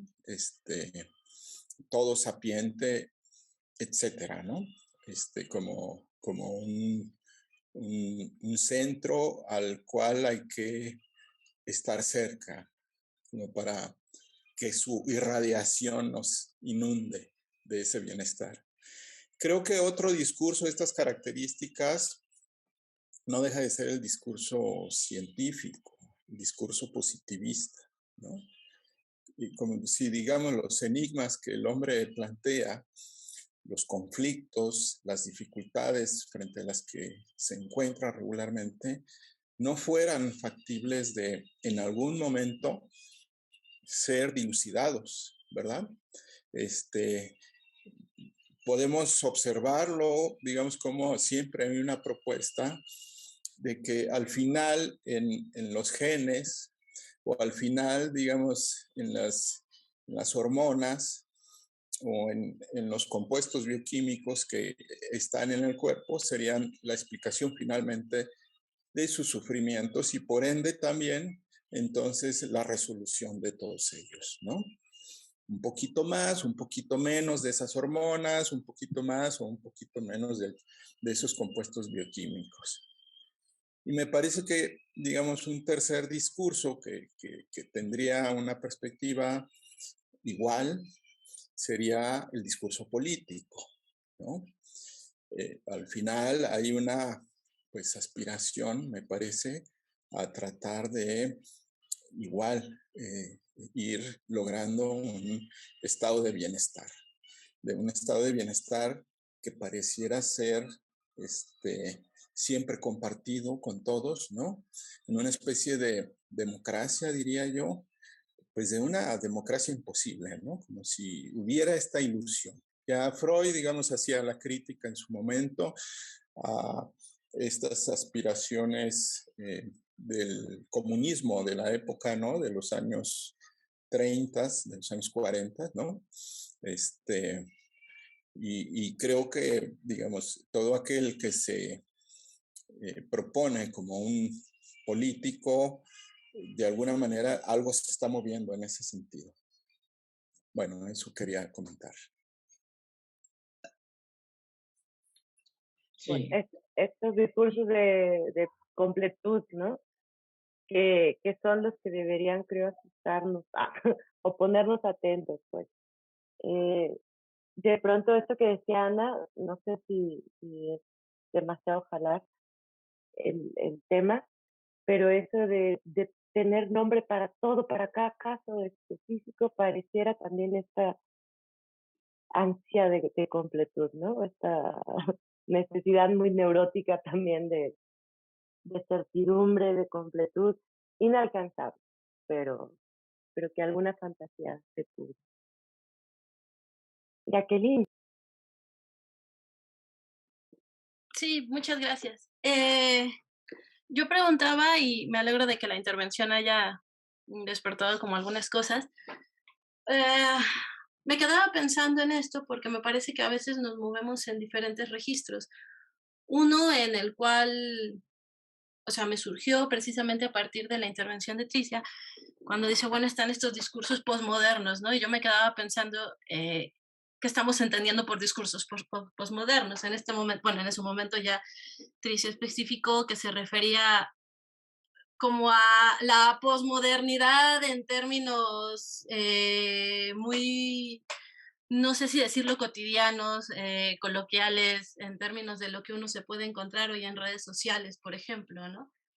Me agrada mucho la intervención que tuvo Ana también al respecto, porque me parece que va encontrando como justamente, y bueno, Tricia también lo hace en relación con, estamos denominando discursos posmodernos a lo que está sucediendo, a lo que de hecho sucede en la actualidad, ¿no? Sobre todo en ciertos espacios como pueden ser las redes sociales. Pero a lo que voy con todo esto, me llamaba ahorita la atención que la participación que escuchaba de Ulises, donde ponía, bueno, uno de estos no necesariamente discursos postmodernos, pero donde se está tratando de buscar toda esta completud, donde se está tratando de buscar toda esta certidumbre, como mencionaban ahorita, pues está la religión, están las ciencias, que él específicamente decía la ciencia positivista, está el área de la ciencia política, ¿no? Pero a lo que yo voy con todo esto es que me parece que a veces hay una ligereza conceptual y creo que es algo que de alguna u otra forma Adalberto estaba apuntando en algunas de sus intervenciones, en la cual yo creo que tenemos que elegir en qué registro nos estamos moviendo. Si yo estoy en este momento, por ejemplo, en una charla en donde estamos abordando cuestiones de psicoanálisis, yo apelo a que va a haber un cierto compromiso epistémico con la teoría y entonces estamos moviéndonos como en eso. Cuando ustedes dicen inconsciente, yo entiendo algo en relación con el texto freudiano, que es lo que nos está de alguna forma, por ejemplo, uniendo aquí, ¿no? Nos está convocando. No entiendo inconsciente. Si yo me muevo en un terreno más filosófico, probablemente pueda entender inconsciente de una forma distinta o no exclusivamente remitiéndome a un texto freudiano, por ejemplo, de psicoanálisis. Entonces me quedaba pensando de pronto, más bien, ahora que las estaba escuchando y todo esto, en los peligros, y que creo que es algo que ustedes trataban de apuntar, en los peligros de esta ligereza conceptual o este poco compromiso que a veces podemos llegar a tener. Yo me acuerdo, por ejemplo, del texto que se volvió libro, pero que era la intervención que tuvo Paul Preciado en la Academia de Psicoanalistas, ¿no? Y cuando yo leía lo que había dicho Paul Preciado, era ¿cuál es el compromiso epistémico que tiene esta persona con la teoría psicoanalítica? Porque hay cosas que a quiénes les está hablando, a quiénes se está refiriendo, con quiénes estuvo él dialogando y quiénes dialogan también con él. Lo pienso igual por la intervención de Ulises cuando él decía en relación, por ejemplo, con la religión, bueno, yo no sé, por ejemplo, la teología de la liberación a mí me parece que es una cosa muy distinta a incluso hasta entre órdenes, o sea, hay discusiones teológicas fuertes, ¿no?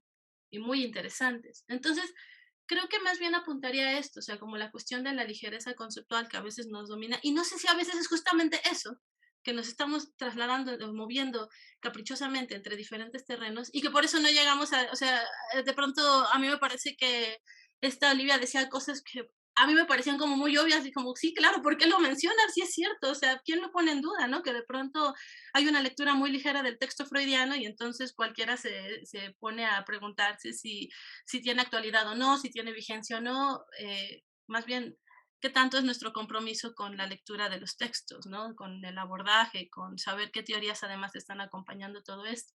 Entonces, bueno, esa era más bien mi intervención y lo que quería señalar, ¿no? Les agradezco mucho. Jacqueline, yo agradezco que hayas sacado por Preciado, porque la verdad es un libro que también, a propósito de esta charla, quería leer porque creo que es uno de los grandes críticos, ¿no? O fue una gran crítica en el sentido de que hay todo un libro criticando. Pero me pasó un poco lo que a ti, que lo leo y no se encuentran muchos conceptos metapsicológicos o una pregunta como teórica fundamentada. Sin embargo, más allá de decir si sí o si no, tiene razón. A mí me surgieron muchas preguntas a partir de lo que decían. Sé que no es una viñeta clínica y no la estoy tomando como tal, pero porque creo que esas son las nuevas sexualidades, vamos a decir, que no aparecen como tal en el texto freudiano, ¿no? En el texto freudiano no se habla de gente o de personas que se identifican como no binarias, ¿no? No se habla de ese nuevo manera de presentarse o de conceptualizarse o de identificarse, construirse, ¿no? Pero lo primero que pensé es, pues, ¿por qué le habla a analistas, ¿no? Si tanto los critica, si es tanto, ¿por qué a ellos, no? Algo de ellos o algo del psicoanálisis ayuda a fundamentar esto. Y yo sí creo que es eso que hemos visto o hemos tratado como de dar algunas pistas el día de hoy, que tiene que ver, yo creo que con la pulsión, que tiene que ver con el deseo, que tiene que ver con la falta, ¿no? Que tiene que ver con la palabra. Entonces, yo preguntaba, pues primero, ¿por qué ellos? Y creo que ahí encontró un público, tal vez no muy agradecido de que estuvieran ahí, pero ellos querían escuchar, ¿no? Y yo pienso que desde Freud dijo la etiología de la sexualidad como etiología de la neurosis, al médico le toca escuchar eso, ¿no? Y el médico que luego es psicoanalista, ¿no? Nos toca eso. Luego pensaba en esto que hablaba como de jaulas, ¿no? De que se encontraba en una jaula tanto en cuerpo como en palabras, ¿no? Como en cultura, como en creencias, como en categorías. Yo pensaba que pues todos nos movemos en eso, pero él también habla de que estuvo 17 años en análisis y yo creo que encontró nuevas maneras de narrarse, encontró nuevas maneras de categorizarse e incluso hizo algo con su cuerpo, ¿no? Que era un poco a lo que me refería la otra vez, de que no es lo mismo que te aparezca algo en el cuerpo que no puedas dar cuenta a que empieces a hacer cosas con tu cuerpo. No sé, ¿no? Porque yo pensaba, está la consecuencia psíquica de la diferencia anatómica de los sexos y luego pensé, tal vez también se podría preguntar en las consecuencias físicas de la no diferencia sexual o de la no binaridad, ¿no? O sea, ¿qué nos da para pensar eso, no? Ya quien lo habrá tenido en análisis habrá pensado lo que es, pero sí creo que aunque sea criticado, algo le dio el dice, encontré mis otros, ¿no? Y yo creo que puedes articular porque hay un sufrimiento que lo parte, pero se puede hacer y articular, o por lo menos se puede pelear, ¿no? Y eso hizo, ¿no? Entonces, como que lo leí, sí, y claro, como que quiere defenderse, pero como que también decía, hay preguntas importantes acá y ahí eso me hace pensar también a qué público se lo da. Entonces yo creo que el psicoanálisis seguimos siendo el público o seguimos siendo quienes nos preguntamos por esas cosas. Lo que hay que cuidar es que sea pregunta y no patologización, ¿no? Porque el problema es cuando la pregunta suena a juzgar o a decir esto está mal o a decir esto es raro. No, que sea una pregunta legítima, ¿no? Que siempre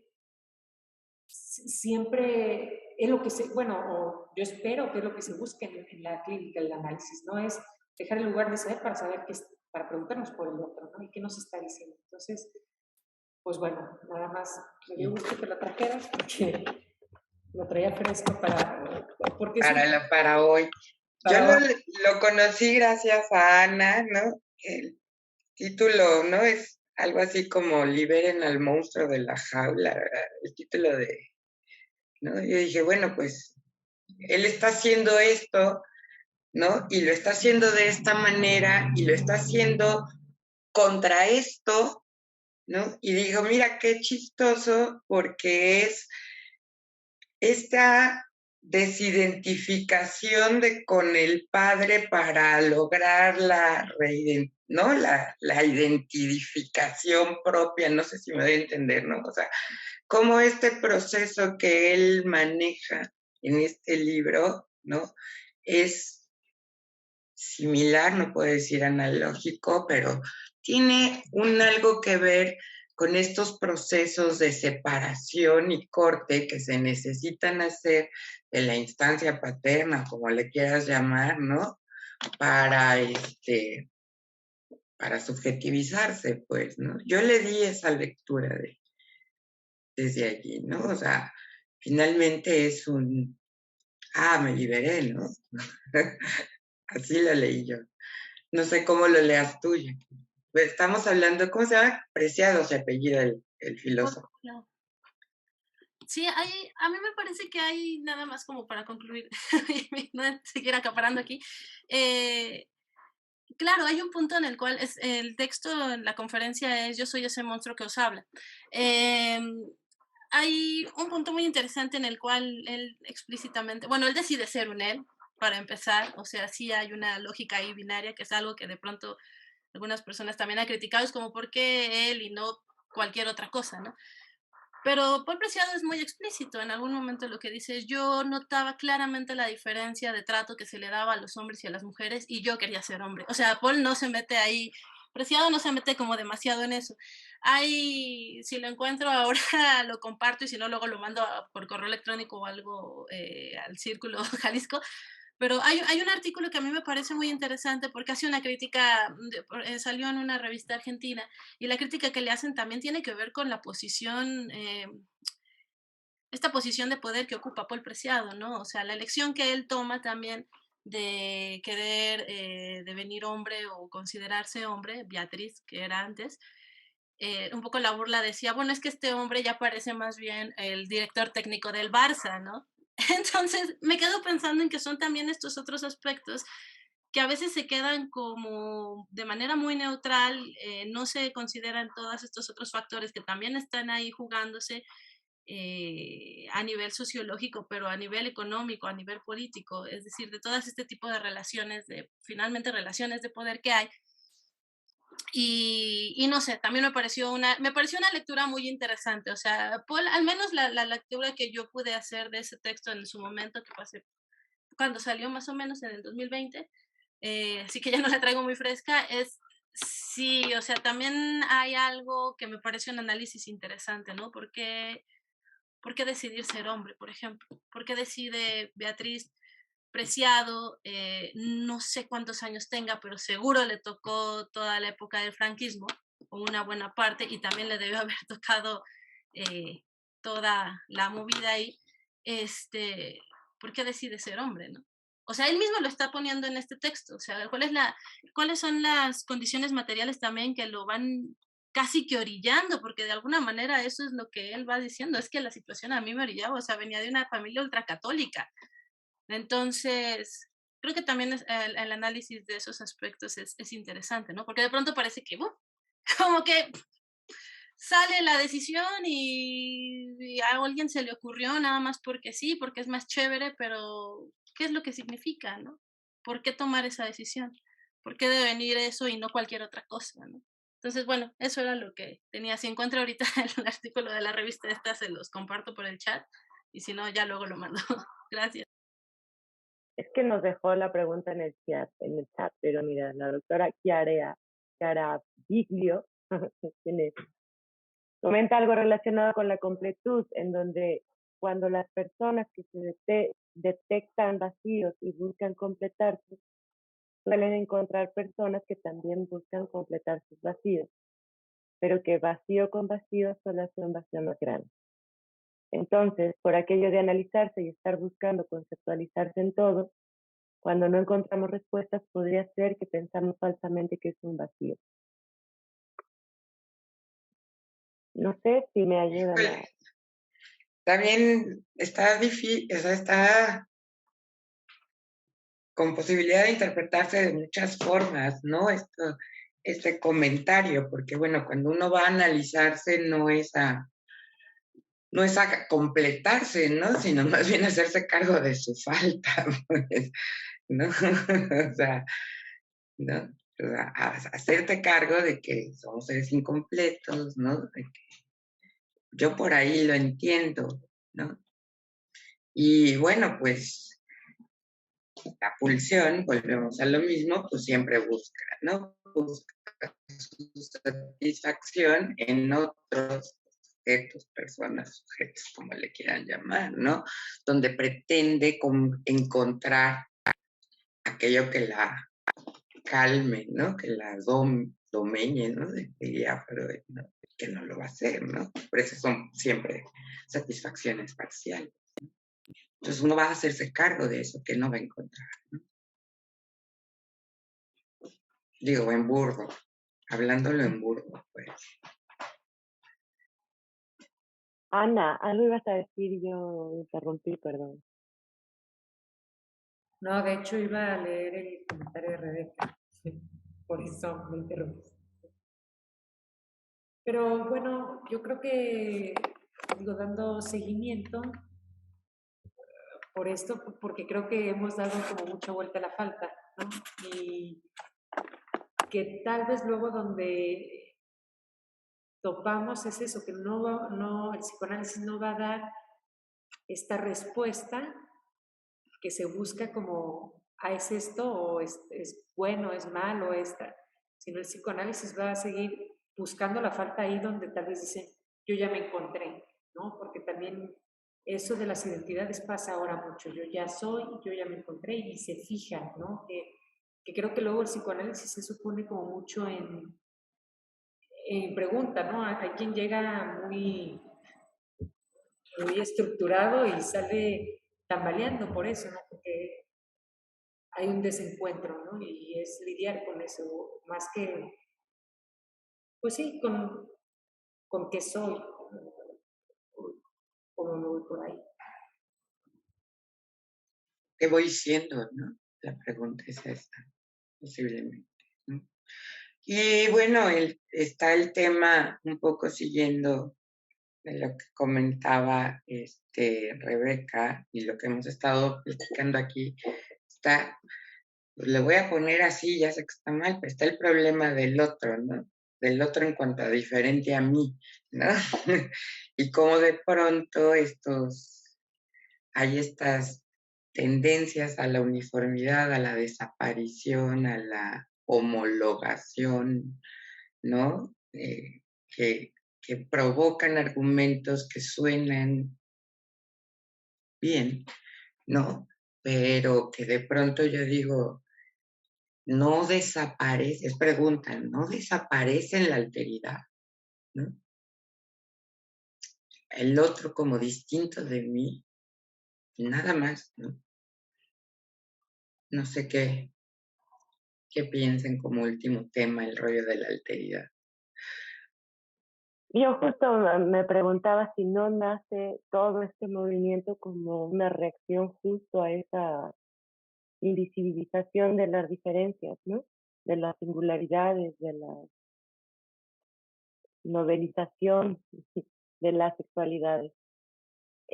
Pero justo como reacción no estaremos llegando a lo mismo desde el otro lado. Creo que por ahí va. Y en este sentido, creo que también es este afán de querer seguir hablando, aunque de pronto parezcan novedades o no, seguir pensando, pues, ¿no? Sí, por aquello de la inclusión, pero sobre todo estaba pensando en la teoría queer, ¿no? Donde lo que buscan es pues, la no diferenciación, ¿no? Por el sexo, ¿no? Por el género, pues, ¿no? Estas propuestas que hace Judith Butler, inclusive, ¿no? Como por dónde, o sea, pensarlas desde dónde y cómo llegan a la escucha de la clínica, ¿no? Cómo este conflicto o cómo esta situación, esta propuesta discursiva conflictúa a la persona que llega a la clínica a decir, no sé cómo hablar, no sé qué decir.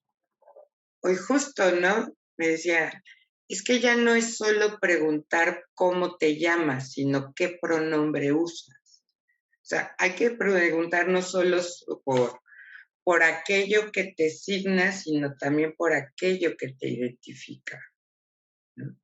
Y hay que pensarlo, ¿no? Porque el malestar llega al consultorio, ¿no? ¿Qué hago con estos nuevos lenguajes que de pronto, pues los quiero usar, ¿no? Porque quiero ser respetuosa, pero que por otro lado siento palabras, ¿no? Textuales, que me las imponen y no las quiero tomar, ¿no? Aunque estoy de acuerdo, pues. Un poco por ahí, ¿no? En el chat pregunta Rebeca que por aquello de la inclusión, que si esa diferenciación es necesaria.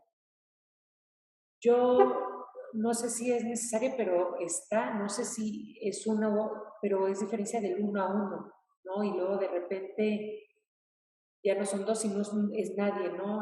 Como si quisieras señalar o decir ya que harías, es que no sé cómo explicarlo, pero como si hubiera una ofensa en querer distinguir o hay algo distinto o esto es como, pero por otro lado todos somos distintos, no sé, como tenemos que súper encajonarnos en ciertas categorías, la hipercategorización.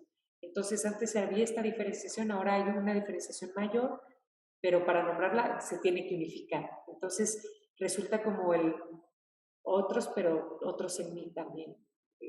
Como pues sí, yo a lo que voy es más que todo está bien, es qué está pasando con todo. Hay que preguntar, ¿no?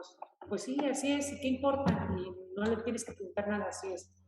No, está bien que así sea, pero ¿qué pasa, no? Como que puede entrar la pregunta en cualquiera, ¿eh? En cualquiera de las diferenciaciones de las categorías y de las palabras, ¿no?, utilizadas. Y que no se vuelva una grosería, ¿no? El poder dialogarlo, ¿no? Porque a lo que lleva a muchos es al silencio, al pues mejor me callo, ¿no? Es esta espiral del silencio donde si no uso o si no homologo mi discurso al discurso de los demás, pues voy a quedar apartado, silenciado, marginado, separado, ¿no? Entonces, también hay una constricción del habla, ¿no? Sobre lo políticamente correcto, pues, ¿no? Pero entramos en el conflicto también de qué hacemos con la ofensa, ¿no?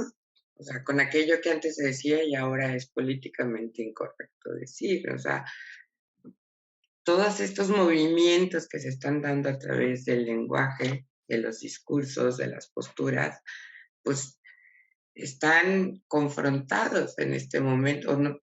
Y seguirán estándolo, ¿no? O sea, yo escucho la inclusión y si es necesaria la diferenciación, bueno, pues si me pongo en el discurso de las feministas, sí, claro que es importante la diferenciación, ¿no? Porque si no, entonces no vamos a poder hablar de feminicidios.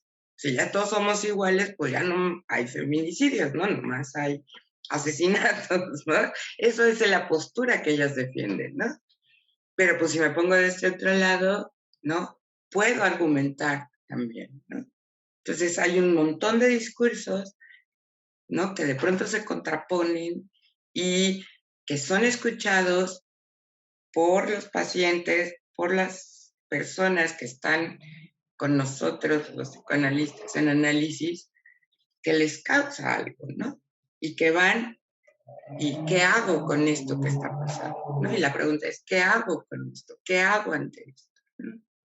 Y eso es lo que el psicoanálisis no puede dejar de ver, ¿no? No decir qué hacer, sino, ¿qué te provoca esto que está pasando? Se fuerzan los argumentos para ser parte de Rebeca. Y yo decía, ay no, que creo que a mí me sigue haciendo falta su voz, como que me dé tantito más de contexto. Y yo me quedaba pensando en este asunto de la diferencia y concuerdo con Ana, ¿no? Sí, pero la diferencia no es solo en términos de orientación, es uno a la vez, ¿no? O una a la vez. Y sí, también sospecho que tiene que ver con la posibilidad de identificarnos, de ser parte de un colectivo seguro, ¿no? donde no me lastimen, donde no me agredan, donde no me violenten por ser quien soy o por desear lo que deseo caray, ¿no? A mí eso me parece muy grave, el tema del feminicidio me parece muy grave, ¿no? El tema de los transfeminicidios me parece muy grave. O sea, que alguien sienta que puede erradicar a otro alguien por pronunciarse de algún modo, me parece muy grave. En ese sentido, creo que sí hay que hacer denuncias, no solo como apostarnos en la clínica, ¿no? Singular, aunque sin duda es lo que pues nos convocó acá. Quizás también allí brinco de un campo a otro y quizás no sea tan adecuado y de veras que lo entiendo, pero justo en ese intersticio encuentro al ser humano, ¿no? O sea, justo en ese creo que también a mí al menos pues me convoca a cuestionar cosas. O sea, está bueno, por eso decía yo hace un ratito, que quizás es una respuesta, ¿no? O sea, si a mí me matan porque soy mujer, porque pueden, pues entonces mi respuesta es igual de agresiva desde allí, ¿no? Sospecho que de pronto los polos pueden tornarse violentos. Y creo que bendita palabra nos puede ayudar a que no lo sean tanto. Perdóname, Rebeca, ahora sí lo leo completo. De lo que mencionaba, por ejemplo, el lenguaje inclusivo.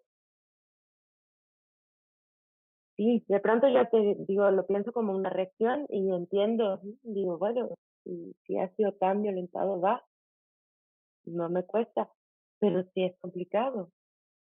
Me es complicado de pronto hablar con la E en auditorios cuando además son como fantasmáticos, ¿no?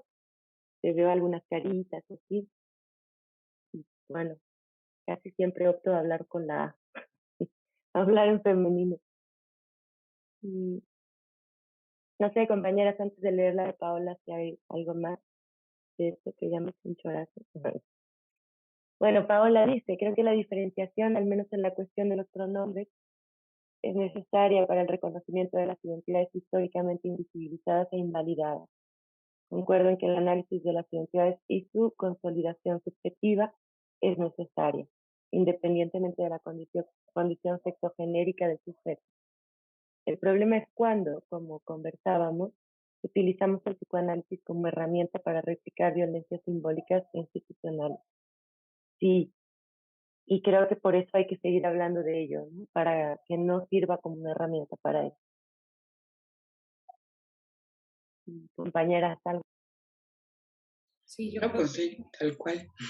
se podría Ana. pensar o bueno, no, yo cerraría con eso, con preguntar, ¿no? Y no patologizar y no reproducir, porque digo, a mí patologizar me parece una reproducción de violencias, sino preguntar y escuchar, ¿no? El sufrimiento de quien llega y cómo llega. Y rescatar el origen del psicoanálisis, ¿no? Que no replica, al contrario, ¿no? También tiene este lado político que combate, ¿no? O sea, así empezó un poco también el psicoanálisis, ¿no? Poniendo en tela de juicio los alegatos de la época, ¿no? Entonces, no es replicar, es cuestionar, ¿no? Y proponer, ¿no? Una tercera vía posiblemente, ¿no? Una salida, ¿no? Pero no, o sea, hay quienes sí lo utilizan, ¿no? Para replicar violencias simbólicas institucionales y precisamente eso es lo que venimos a decir aquí, no se vale, ¿no? Vamos recatando los conceptos, ¿no? El origen, la funcionalidad y la actualidad y la actualización, ¿no? De la metapsicología psicoanal. Ni está caduca, ni quedó en el pasado, tiene mucho que aportar todavía, ¿no? Y ojalá no esté acabada, ¿no? Ojalá podamos No seguir está acabada, ¿no? contribuyendo con rigor y minuciosidad, sobre todo desde la escucha clínica, corregirla cuando así lo amerite, cuando así lo amerite. Así es. Bueno, pues yo la he estado pasando muy bien, se me ha ido el tiempo muy rápido, yo espero que a ustedes también, pero estamos llegando a las 10 de la noche. Si hubiese algo que quisieran decir antes de que cerremos, yo les agradezco mucho. La verdad es que creo que esto es lo que pensaba, bueno, soñábamos, ¿no? Así, en tono de deseo, un espacio para conversar, para hacernos preguntas, para seguir pensando cosas, aunque parezcan incorrectas, políticamente indeseables, Contradictorias incluso, ¿no? contradictorias o ambivalentes. O ambivalentes. Así es. Y no hay más, compañeras. Ana, algo. No, nada, agradecer el espacio y la charla. Pues, gracias por acompañarnos, gracias por estar con nosotras, por reflexionar, ¿no? Por dialogar, por sus aportaciones, ¿no? Ojalá que podamos seguir, ¿no? Dialogando y preguntándonos acerca de esto. La Muchas invitación es que gracias. estén atentas a las redes, por ahí van a aparecer las siguientes charlas y bueno, seguramente nos seguiremos encontrando los miércoles, ojalá, pues, ojalá que así sea. Pues un gusto y muchas gracias a todas, a todos.